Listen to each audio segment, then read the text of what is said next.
நம்மள பல பேர் பெயின்ஃபுல்லான சுச்சுவேஷனாக இருந்தாலும் டெய்லியும் ஃபேஸ் பண்ணிட்டு தான் இருப்பாங்க.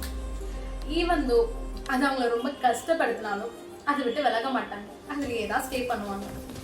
சொல்லப்போனால் அது ஒரு சில பேருக்கு டாக்ஸிக் ரிலேஷன்ஷிப்பாக இருக்கும், பிடிக்காத ஜாபாக கூட இருக்கலாம். ஸோ இந்த மாதிரி பிடிக்காத ஒர்க்கில் இருந்தாலும் பிடிக்காத ரிலேஷன்ஷிப்பில் இருந்தாலும் அந்த பெயினோடையே ட்ராவல் பண்ணிட்டு இருப்பாங்க. இதெல்லாம் ஏன் பண்ணுறாங்க, ஏன் எதுக்கு பண்ணுறாங்க? ஏன்னா அதில் இருந்து சேஞ்ச் பண்ணால் என்ன ஆகுமோ எப்படி ஆகுமோன்னு ஒரு பயம் தாங்க.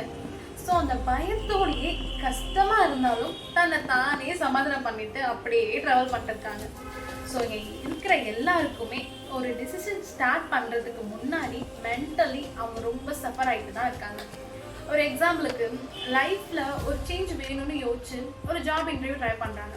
நானும் தான் பண்ணியிருக்கேன். ஸோ ஜாப் இன்டர்வியூ வரதுக்கு முன்னாடி என்ன ஆகுமோ ஏதாகுமோன்னு ஓவர் திங்க் பண்ண ஸ்டார்ட் பண்ணிடுவாங்க எல்லாருமே. ஸோ ரியாலிட்டியை விட இந்த இமேஜினேஷனில் பயப்படுறவங்க தான் அதிகம்.